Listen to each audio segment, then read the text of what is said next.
Put a finger down if you got a question wrong in a test for medical school that asked. All right, go watch that video for two reasons. One, it's pretty funny.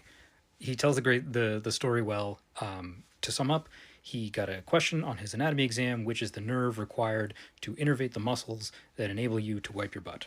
And he answered it in a way because he wipes back to front, reaching down, instead of the way that a lot of people do, including myself, where we go reach from the back and wipe front to back. So he got the question wrong because everybody was going by the usual way. But he got the question right for himself. And so, there's a lot of people out there like Casey Means, who, finished medical school but didn't actually complete a residency, and, people that want to try to frame doctors as people who just go to med school and all they do is rote memorization, right? That's the myth you hear. But that's not actually true, right? We have to apply that knowledge. If you try to get through medical school simply by rote memorizing everything, you're not going to get very far. And people will fail, or it will at least fail some of the courses and have to retake some of those if they try to do that. And this is a great example. He answered the question for what he thought was the right movement.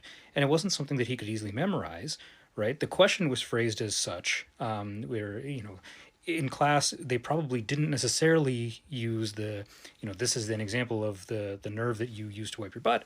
So they had to kind of think about what muscles, what movements would they have to do, right? And so you have to learn to apply that. And he did that for himself, even though that wasn't necessarily what the question was looking for. But the way the question was worded, that's how he figured it out. So again, he's applying his knowledge. Admittedly, he's going to be steered in the right direction. That's what medical school is for. But that skill of applying things critically is really important. And that's why medical school can't be passed by just rote memorization. And that's why a lot of critical thinking goes into becoming a doctor.